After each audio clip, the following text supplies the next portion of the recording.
નમસ્કાર મિત્રો, દેશ અને દુનિયાના સૌથી મોટા સમાચારમાં આપનું સ્વાગત છે। તો આજના તાજા સમાચાર મેળવવા માટે વિડીયોને અંત સુધી જોતા રહો અને આવા જ દરરોજના સમાચાર સૌથી પહેલા મેળવવા માટે આ ચેનલને સબસ્ક્રાઇબ કરવાનું ના ભૂલતા। તો મિત્રો, આજના પ્રથમ સમાચાર વિશે વાત કરીએ તો હવે વિચારીને ઘરની બહાર નીકળજો, કારણ કે ગુજરાત ઉપર અત્યારે રેડ એલર્ટનો ખતરો છે અને સૌરાષ્ટ્ર અત્યારે પાણી જોવા મળ્યું છે। રાજ્યમાં મિત્રો હજુ આગામી 5 દિવસ ભારેથી અતિ ભારે વરસાદની આગાહી હવામાન ખાતા દ્વારા કરવામાં આવી છે। ત્યારે છેલ્લા 2 દિવસથી ઘણા બધા વિસ્તારોમાં ભારે વરસાદ ખાબકી રહ્યો છે, જેને કારણે લોકોના જનજીવન પર પણ માઠી અસર જોવા મળી છે। વરસાદને કારણે મિત્રો રાજકોટમાં આજે વહેલી સવારથી જ ભારે વરસાદ હતો, ત્યાં 2 લોકોના મૃત્યુ પણ વરસાદના પાણીમાં ડૂબવાને કારણે થયા છે। તો બીજી બાજુ આગામી 48 કલાક ભારે વરસાદની આગાહી તંત્ર દ્વારા વ્યક્ત કરવામાં આવી છે, જેને લઈને પરેશભાઈ ગોસ્વામીએ પણ ભારે ચેતવણી વ્યક્ત કરી દીધી છે કે આગામી સમયમાં વરસાદ જે છે તે સૌરાષ્ટ્રની હાલત કફોડી કરશે। તેની સાથે મિત્રો આજે જે છે શાળા અને કોલેજોમાં પણ રજા જાહેર કરવામાં આવી હતી રેડ એલર્ટ અને ભારે વરસાદને કારણે। અને હજુ મિત્રો આગામી સમયમાં જો વરસાદનો ખતરો વધતો ગયો તો બીજી રજાઓ પણ જાહેર કરવામાં આવી શકે છે।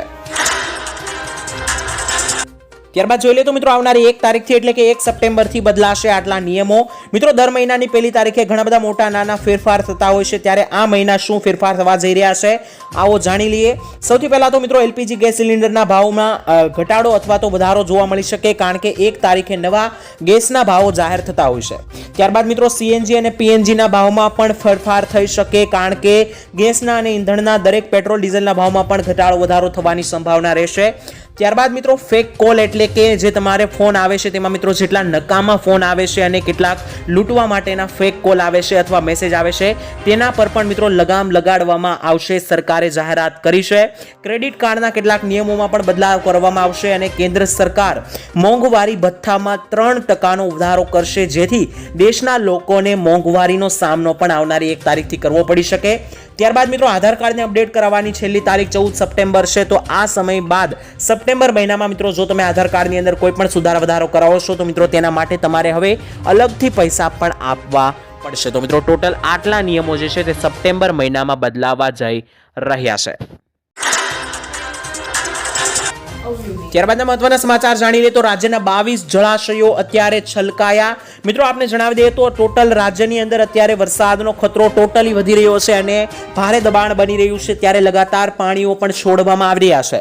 9 જેટલા જળાશયો માટે મિત્રો આપવામાં આવી છે ચેતવણી અને અનેક વિસ્તારોને અસરગ્રસ્ત જાહેર કરાયા છે। ત્યારે ભારે વરસાદથી 17,000 થી વધારે લોકોનું સ્થળાંતરણ પણ ગુજરાતમાં કરી દેવામાં આવ્યું છે। અલગ અલગ જગ્યાએ એનડીઆરએફ અને એસડીઆરએફની ટીમો પણ તૈનાત કરવામાં આવી છે। ત્યારે એનડીઆરએફ અને એસડીએફ દ્વારા 1000 જેટલા રાજ્યના 22 જળાશયો માટે એલર્ટના આદેશ કરી દેવામાં આવ્યા છે અને 653 લોકોને પણ મિત્રો એસડીઆરએફના જવાનોએ જે છે તે બચાવ્યા છે। અને અત્યારે મિત્રો ગુજરાતના તમામ ડેમો અને નદીઓ જે છે તે મિત્રો છલકાવાની આડ ઉપર છે અને અત્યારે ડેમો ઓવરફ્લો અને નદીઓ બે કાંઠે થતી જોવા મળી રહી છે। અને આગામી સમયમાં જો વરસાદનો ખતરો વધી ગયો તો આને લઈને મિત્રો આગળ સરકાર પગલાં પણ લઈ શકે અને અત્યારે હાલ ચેતવણી જાહેર કરી દેવામાં આવી છે, કારણ કે વરસાદનું જોર સૌરાષ્ટ્રના ભાગોમાં અત્યારે હાલ લગાતાર વધી રહ્યું છે। ત્યારબાદ જોઈ લો તો મિત્રો સમૃદ્ધ ગુજરાતમાં ટોટલ 1 કરોડ જેટલા ગરીબો વસવાટ કરે છે। એટલે કે મિત્રો ગુજરાતની ગણતરી જે છે તે અમીર રાજ્યની અંદર અને સમૃદ્ધ રાજ્યમાં થાય છે, ત્યારે ગામડાનો માણસ રોજના માત્ર 26 રૂપિયા પણ વાપરી શકતો નથી તેવી પરિસ્થિતિ ગુજરાતમાં છે। જ્યારે મિત્રો શહેરી વિસ્તારનો વ્યક્તિ પણ મિત્રો રોજના માત્ર 32 રૂપિયા ખર્ચવા અસમર્થ છે। આ આંકડાઓ મિત્રો સામે આવ્યા છે સંસદમાં રજૂ કરાયેલા એક રિપોર્ટ અનુસાર ગુજરાતમાં 16% જેટલા લોકો ગરીબી અવસ્થામાં જીવી રહ્યા છે અને આ સંખ્યામાં મિત્રો શહેરોમાં વસતા 28 લાખ જેટલા લોકો અને ગામડામાં વસતા 75 લાખ જેટલા લોકો જે છે તે ગરીબો છે।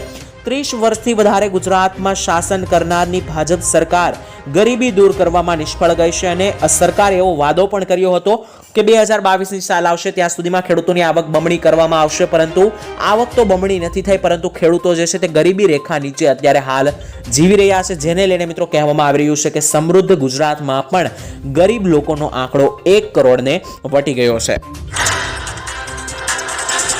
ત્યારબાદ મહત્વના સમાચાર જોઈ લે તો ખેડૂતોના 133 કરોડ માફ કરવામાં આવશે। મિત્રો જણાવી દઈએ તો લોન માફી અને દેવા માફીને લઈને મોટા સમાચાર મળી રહ્યા છે। હરિયાણાના મુખ્યમંત્રી અને નાયબ સૈનીએ કુરુક્ષેત્રમાં આયોજિત ચૂંટણી રેલીમાં ખેડૂતોની 133 કરોડની અને 55 લાખ રૂપિયાની લોન માફ કરવાની જાહેરાત કરી છે. આ અવસરે મિત્રો સીએમએ જણાવ્યું છે કે હવે હરિયાણાની અંદર ખેડૂતો જૂના બંધ ટ્યુબવેલને ફરીથી બદલી શકશે અને આ મામલે ખેડૂતોને હવે કોઈ મુશ્કેલીનો સામનો નહીં કરવો પડે. આ સાથે જ મિત્રો આ રેલી દરમિયાન ત્યાંના મુખ્યમંત્રીએ જણાવ્યું કે સરકાર 133 કરોડ જેટલા દેવા માફ જે છે, લોન માફ જે છે તે હરિયાણાના ખેડૂતોના કરશે. લગાતાર મિત્રો અનેકો રાજ્યની અંદર લોન માફી થઈ રહી છે, દેવા માફી થઈ રહી છે, પરંતુ ગુજરાતના ખેડૂતો હજુ રાહ જોઈને બેઠા છે કે ગુજરાતમાં આવી જાહેરાત લોન માફીની ક્યારે થાય અને જો ગુજરાતમાં 2 લાખ રૂપિયાની લોન માફી અને દેવા માફી કરવામાં આવે તો આંકડાઓ અનુસાર 90% જેટલા ખેડૂતો જે છે તે દેવામાંથી બહાર આવી શકે તેમ છે. ત્યારબાદના સમાચાર જાણી લઈએ તો મુખ્યમંત્રીની મોટી જાહેરાત, હવે તમારું કોઈ પણ સરકારી કામ નહીં અટકે. મિત્રો ગુજરાતની અંદર ઘણી જગ્યાએ એવું જોવા મળે છે કે સરકારી કામ માટે તમે જાઓ છો ત્યારે ઘણી બધી લાઈનમાં ઊભું રહેવું પડે છે, છતાં તમારું કામ પૂરું થતું નથી. ત્યારે મિત્રો મુખ્યમંત્રીએ ભૂપેન્દ્ર પટેલે મોટો નિર્ણય લીધો છે અને હવે ગુજરાતના નાગરિકોના કામ નહીં અટકે. 32 જેટલા સિટી સિવિક સેન્ટરની મહીસાગર જિલ્લાના બાલાસિનોર ખાતેથી ભેટ આપી હતી. નગરોમાં વસતા નાગરિકોને મ્યુનિસિપલ સેવાઓ એક જ સ્થળેથી સરળતાથી મળી રહે તેવો સિટીઝન સેન્ટ્રિક સર્વિસથી ઇઝ ઓફ લિવિંગનો આશય આ સિટી સિવિલ સેન્ટરની સ્થાપના કરી રહેલો છે. ઓનલાઈન સુવિધા સરળતાથી મળી રહે તે માટે પણ મિત્રો વન સ્ટોપ શોપ તરીકે આ સિટી સિવિક સેન્ટર કાર્યરત કરવામાં આવશે તેવું મુખ્યમંત્રીએ જણાવ્યું, જેથી હવે સરકારી કામ ગુજરાતની અંદર વસતા કોઈ પણ લોકોના નહીં અટકે. ત્યારબાદ મહત્વના સમાચાર જાણી લે તો આવતા મહિને કેટલો વરસાદ નોંધાશે તેને લઈને નવા સમાચાર આવ્યા. વરસાદને લઈને મિત્રો હવામાન નિષ્ણાંત અંબાલાલ પટેલે ફરી એકવાર આગાહી કરી છે, જેમાં તેમણે જણાવ્યું કે 30 ઓગસ્ટ સુધી વરસાદની ગતિવિધિ ગુજરાતમાં યથાવત રહેશે અને 28 ઓગસ્ટ સુધી રાજ્યમાં તોતિંગ ભારે અને ખૂંખાર વરસાદ પડશે. પરંતુ મિત્રો 30 થી લઈને 31 ઓગસ્ટે બંગાળના ઉપસાગરમાં વરસાદી સિસ્ટમ સક્રિય થવાની આગાહી કરતા સપ્ટેમ્બર મહિનામાં પણ ઓગસ્ટ મહિના જેવો જ સારો વરસાદ રહેવાનો છે તેવી મોટી આગાહી અંબાલાલે કરી છે. વાત કરીએ તો ગુજરાતમાં યોજનાઓ જે છે તે અધૂરી પડેલી જોવા મળી છે. આમ તો મિત્રો ગુજરાત સરકાર ઘણી બધી યોજનાઓ ચલાવે છે, પરંતુ અધૂરી ચલાવે છે, કારણ કે ગઈકાલે જ ગુજરાત વિધાનસભામાં રજૂ થયેલા રિપોર્ટમાં ખુલાસો થયો હતો કે મિત્રો જે પ્રમાણે રાજ્યમાં 213 જેવી યોજનાઓ છે ગુજરાતની અંદર, જેની ડેડલાઇન 31 માર્ચ 2024 કે તે પહેલા હતી, આમ છતાં હજુ પણ આ યોજના અધૂરી છે. આ 213 યોજનાઓનું બજેટ મિત્રો 12,000 કરોડ રૂપિયાનું છે અને આ સિવાય મિત્રો રિપોર્ટમાં એવું સામે આવ્યું છે કે કેન્દ્ર સરકારની યોજનાઓ માટે રાજ્ય સરકાર જે એજન્સી બનાવે છે તેમના ખાતામાં 8,000 કરોડ વપરાયા વગરના પડ્યા છે. એટલે કે મિત્રો સરકાર યોજનાઓ માટે જે પૈસા આપે છે કેન્દ્ર સરકાર, તે મિત્રો રાજ્ય સરકાર લઈ લે પરંતુ આગળ વધારતી નથી અને યોજનાઓ અધૂરી હાલતમાં છે. અને ખાસ મિત્રો એજન્સી જે મિત્રો યોજનાઓને ચલાવે છે તેના ખાતામાં જ 8,000 કરોડ રૂપિયા જે છે તે મિત્રો વપરાયા વગરના પડ્યા છે. જે યોજનાના પૈસા લોકહિત માટે વાપરવામાં આવે છે તે વાપરવામાં આવ્યા જ નથી. 8,000 કરોડ રૂપિયા વાપર્યા વગરના જ પડેલી હાલતમાં જોવા મળ્યા, જે મિત્રો ગઈકાલના રિપોર્ટમાં સામે આવ્યું છે. ત્યારબાદના સમાચાર જાણી લઈએ તો પાક નુકસાન સહાય, કોને કેટલી સહાય મળશે આવો જાણીએ. મિત્રો આપને જણાવી દઈએ તો જુલાઈ મહિનાની અંદર જે વરસાદ પડ્યો તેને લઈને ગઈકાલે જ સરકારે 350 કરોડનું બજેટ ફાળવ્યું છે. એટલે કે 350 કરોડ રૂપિયા જે છે તે ગયા મહિને જે વરસાદ પડ્યો અને જે નુકસાન ખેડૂતોને ગયું તે લોકોને આપવામાં આવશે.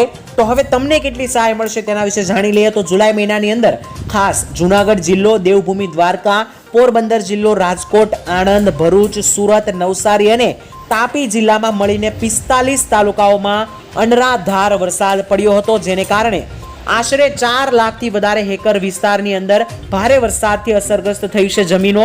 હવે મિત્રો આ અસરગ્રસ્ત વિસ્તારોની અંદર 272 ટીમોની રચના કરીને વિગતવાર સર્વે હાથ ધરવામાં આવ્યો હતો. સર્વે પૂર્ણ થયા બાદ મિત્રો 350 કરોડ પણ ફાળવવામાં ગઈકાલે આવ્યા હતા, જેને લઈને મિત્રો અત્યારે હાલ આશરે 1.5 લાખથી વધારે અસરગ્રસ્ત ખેડૂતો જે છે તેને મિત્રો હવે સહાય આપવામાં આવશે. પહેલી વાત મિત્રો એ છે કે જેમાં ખરીફ પાકની અંદર ઋતુની અંદર મિત્રો વાવેતર કરેલા બિનપિયત ખેતી પાકોમાં 33% કે તેથી વધારે જો નુકસાન થયું હશે તો સરકાર 8,500 રૂપિયા તેમજ રાજ્ય બજેટ હેઠળ 2,500 રૂપિયા સહાય મળીને કુલ 11,000ની સહાય જે છે તે ખેડૂતને આપવામાં આવશે નુકસાનીના લેખે, અને આ 11,000 રૂપિયા પ્રતિ હેકર આપવામાં આવશે. ખાતા દીઠ મહત્તમ મિત્રો 2 હેક્ટરની મર્યાદામાં સહાય મળશે. એટલે કે મિત્રો ખેડૂતોને જે પણ નુકસાન થયું હશે તેને મહત્તમ 22,000 રૂપિયા સુધીની સહાય જે છે તે મળવા પાત્ર રહેશે. તેની મિત્રો એક કન્ડિશન રહેશે કે તમારા ખેતરમાં 33% વધારે નુકસાન થયું હશે તો જ તમને આ સહાય મળવા પાત્ર થશે. ત્યારબાદ જાણી લઈએ તો ખાસ કરીને ખેડૂતોની આશાઓ ઉપર પાણી ફેરવાયું. મિત્રો ખેડૂતો માટે દેવા માફીને લઈને ખૂબ જ મહત્વપૂર્ણ સમાચાર સામે આવ્યા છે. ખેડૂતો મિત્રો ઘણા બધા વર્ષોથી દેવા માફીની માંગ કરતા આવ્યા છે. છેલ્લા 2 થી 3 દિવસથી દેવા માફી અંગે વધારે માંગ ખેડૂતોએ કરી છે જ્યારથી જ કોરોના કાળ ગયો છે. 2022માં પણ મિત્રો ગુજરાતમાં વિધાનસભાની ચૂંટણી હતી ત્યારે પણ ખેડૂતોને એવી આશા હતી કે આ ચૂંટણી પહેલા સરકાર ખેડૂતોના દેવા માફ કરવાને લઈને કોઈ જાહેરાત કરી શકે, પરંતુ મિત્રો ત્યારે પણ સરકારે કોઈ દેવા માફી અંગે ચર્ચા નહોતી કરી. ત્યારબાદ મિત્રો ખેડૂતોને 2024ની લોકસભાની ચૂંટણી જ્યારે હમણાં ગઈ ત્યારે મિત્રો આશા હતી કે આ ચૂંટણી પહેલા ખેડૂતોના દેવા માફી અંગે કોઈ વાયદા આપવામાં આવી શકે, પરંતુ ત્યારે પણ મિત્રો કોઈ પણ પ્રકારનો ઉલ્લેખ સરકારે કર્યો નથી. આમ મિત્રો લગાતાર ખેડૂતો જે છે તે સરકાર પાસે આશાઓ રાખતા આવ્યા છે કે ક્યારે દેવા માફ થાય, પરંતુ સરકારે લગાતાર ખેડૂતોની આશાઓ ઉપર પાણી ફેરવ્યું છે. માત્ર મિત્રો કોંગ્રેસની સરકારે એવું જણાવ્યું હતું કે જો તેની સરકાર બને છે તો મોદી સરકારે જે ઉદ્યોગપતિઓની લોન માફ કરી તે જ રકમ ખેડૂતોની લોન માફીમાં વાપરવામાં આવશે, પરંતુ મિત્રો ખાસ કોંગ્રેસની સરકાર બની નથી, જેને લઈને દેવા માફી અંગે હજુ મિત્રો ફરી એકવાર ખેડૂતોને અત્યારે હાલ આશાઓ જગાડવામાં સમય આવ્યો છે. એટલે કે મિત્રો ફરીવાર ખેડૂતોની માંગણી છે કે દેવા માફી કરી આપવામાં આવે. મિત્રો આ મુદ્દે તમારું શું કહેવું છે? કોમેન્ટમાં તમારો અભિપ્રાય જરૂર જણાવી આપજો. ત્યારબાદ મહત્વના સમાચાર જાણી લઈએ તો હવે તમારા 15 વર્ષ જૂના વાહન થશે ભંગાર. આવો જાણી લઈએ મિત્રો આ વાતમાં કેટલી સચ્ચાઈ છે. ખાસ મિત્રો અત્યારે ઘણા બધા લોકો જણાવી રહ્યા છે કે 15 વર્ષથી વધારે જૂના વાહન તમારી પાસે હોય તો ભંગાર ગણવામાં આવશે, પરંતુ નીતિન ગડકરીએ મોટી જાહેરાત કરી દીધી છે. 15 વર્ષથી વધારે જૂના વાહનો અંગે મોટું નિવેદન. ખાસ નીતિન ગડકરીએ જણાવ્યું કે આપણે કોઈને કોઈ પાસે સાંભળ્યું જશે કે 15 વર્ષથી વધારે જૂના વાહન ભંગાર છે, પરંતુ નીતિન ગડકરીએ જણાવ્યું કે આવા વાહનો ઉપર કોઈ પણ પ્રકારનો પ્રતિબંધ નથી. જોકે મિત્રો ટ્રાભાપો એટલે કે ટ્રાફિક નિયમો અંતર્ગત અને હાઈવે મિનિસ્ટરના જે મંત્રી છે નીતિનભાઈ, તેમણે લોકસભામાં આ વાતને નકારી કાઢતા કહ્યું કે આ વાત સાચી નથી. 15 વર્ષથી વધારે જૂના વાહનો પર પ્રતિબંધ માત્ર દિલ્હી વિસ્તારોમાં છે, કારણ કે દિલ્હી NCRમાં પ્રદૂષણ વધારે હોવાને કારણે સુપ્રીમ કોર્ટે 10 વર્ષ જૂના ડીઝલ વાહન અને 15 વર્ષ જૂના પેટ્રોલ ચલાવનારા વાહનો ઉપર પ્રતિબંધ મૂક્યો છે. બાકી ગુજરાત અને અન્ય રાજ્યોની અંદર આવો કોઈ પણ પ્રકારનો પ્રતિબંધ લાદવામાં આવ્યો નથી. ત્યારબાદ મહત્વના સમાચાર જાણી લઈએ તો વ્યાજે પૈસા લેવા અને દેવાવાળા જોઈ લેજો. મિત્રો ગુજરાતમાં વ્યાજખોરોની વિરુદ્ધ કરવામાં આવેલી કાનૂની કાર્યવાહી સંદર્ભે વિધાનસભા ગૃહમાં પૂછાયેલા ટૂંકા પ્રશ્નની અંદર મિત્રો જવાબ આપતા ગૃહના રાજ્યમંત્રી હર્ષભાઈ સંઘવીએ જણાવ્યું હતું કે રાજ્યમાં અનેક સામાન્ય અને મધ્યમ તથા ગરીબ વર્ગના પરિવારોનો ઘરનો પ્રસંગ સાચવવા, બાળકોના ભવિષ્ય માટે અને બાળકોના સુરક્ષિત ઉચ્ચ શિક્ષણ માટે, સંતાનોને વિદેશ મોકલવા માટે સહિતના કારણોસર ક્યારેક મિત્રો ઊંચા વ્યાજે પાકને ખાસ કરીને ધિરાણ ઉપર પૈસા એટલે કે વ્યાજ ઉપર પૈસા જે છે તે ઘણા બધા લોકો લેતા હોય છે. ખાસ કરીને દીકરાઓના લગ્ન કરવા અથવા તો ભણાવવા માટે જે છે તે મોટા ભાગે લોકો વ્યાજે પૈસા લાવતા હોય છે. આવી પરિસ્થિતિની અંદર ખાસ કરીને મિત્રો વ્યાજખોરોની ચુંગાલમાંથી આવા પરિવારોને મુક્ત કરવા માટે મુખ્યમંત્રી ભૂપેન્દ્ર પટેલના માર્ગદર્શન હેઠળ ગૃહ વિભાગની સૂચનાથી ગુજરાત પોલીસે વિશેષ ડ્રાઈવના આયોજન કર્યા હતા. અને મિત્રો આ અભિયાન માત્ર 1-2 મહિના માટે જ નહીં, પરંતુ આ તો મિત્રો દાનવો સામેની લાંબી લડાઈ છે તેવું પણ મિત્રો હર્ષ સંઘવીએ જણાવ્યું. એટલે કે ખાસ વ્યાજે પૈસા દેવાવાળા લોકો વિરુદ્ધ મિત્રો જે છે તે ખાસ કરીને ગૃહ મંત્રાલય દ્વારા એક્શન લેવામાં આવી છે. અને ખાસ આ ઘણા વખત મિત્રો જે છે તે વ્યાજના ચુંગાલમાં લોકો ફસાઈ જતા હોય છે, તેવા લોકોને બહાર લાવવા માટે સરકારે આ ફેસલો લીધો છે. ત્યારબાદ જાણી લઈએ તો 80 કરોડ લોકોને મફતમાં રેશન મળતું હોવા છતાં અત્યારે હાલ મિત્રો ગુજરાતની અંદર ખાવાની હાલત બગડી છે. ખાસ મિત્રો કોંગ્રેસના અધ્યક્ષ મલ્લિકાર્જુન ખડગેએ શનિવારે સંસદની અંદર કહ્યું કે વિશ્વમાં સૌથી વધારે કુપોષિત લોકો એટલે કે એવા લોકો જેને 2 ટકના ખાવાના પણ નથી મળતા તે મિત્રો સૌથી વધારે જે છે તે ભારતની અંદર છે. અને 19.5 કરોડ લોકો તે ભારતમાં છે એવા કે જેને 2 ટકના રોટલા પણ નથી મળતા. ઊંચા દાવા કરનારા પ્રધાનમંત્રી મોદી માટે આ શરમજનક વાત છે તેવું પણ ખડગેએ જણાવ્યું. મોદી સરકાર દેશના 80 કરોડ લોકોને મફત રેશન આપવાનો વાદો કરે છે, દાવો કરે છે, પરંતુ હજુ પણ લગભગ 10 કરોડ લોકો એવા છે કે જે આ દાયરાની બહાર છે, કારણ કે 2021 થી જ વસ્તી ગણતરી કરવામાં નથી આવી. મલ્લિકાર્જુન ખડગેએ મિત્રો આ માટે પણ મોંઘવારીને કારણ ગણાવી છે, કારણ કે લગાતાર મિત્રો જે મોંઘવારી વધી રહી છે તેને લઈને લોકોને જે છે મિત્રો ગરીબાઈનો સામનો કરવો પડી રહ્યો છે અને ગુજરાતના લગભગ 19.5 કરોડ લોકોને 2% ખાવાના પણ ફાફા કરવા પડે છે. ત્યારબાદ મહત્વના સમાચાર જાણી લઈએ તો 14 તારીખ પહેલા પતાવી લેજો આ કામ. મિત્રો આવનારી 14 સપ્ટેમ્બર તારીખ પહેલા તમારે આ કામ જે છે તે ખૂબ જ અગત્યનું છે, જે પતાવવું પડશે. જો તમારી પાસે આધાર કાર્ડ હોય તો આ મહત્વના સમાચાર છે. ખાસ આધાર કાર્ડને ફ્રીમાં અપડેટ કરવાની છેલ્લી તારીખ 14 સપ્ટેમ્બર નક્કી કરવામાં આવી છે. આ તારીખ પછી મિત્રો તમારા આધાર કાર્ડની અંદર તમારે કોઈ પણ પ્રકારનો સુધારો વધારો કરવો હશે, સરનામું નામ બદલવું હશે અથવા તો તારીખ બદલવી હશે, આધાર કાર્ડની અંદર દરેક સુધારો વધારો જો તમારે 14 તારીખ પછી કરવો હશે તો તેના માટે તમારી પાસે અલગથી પૈસા લેવામાં આવશે.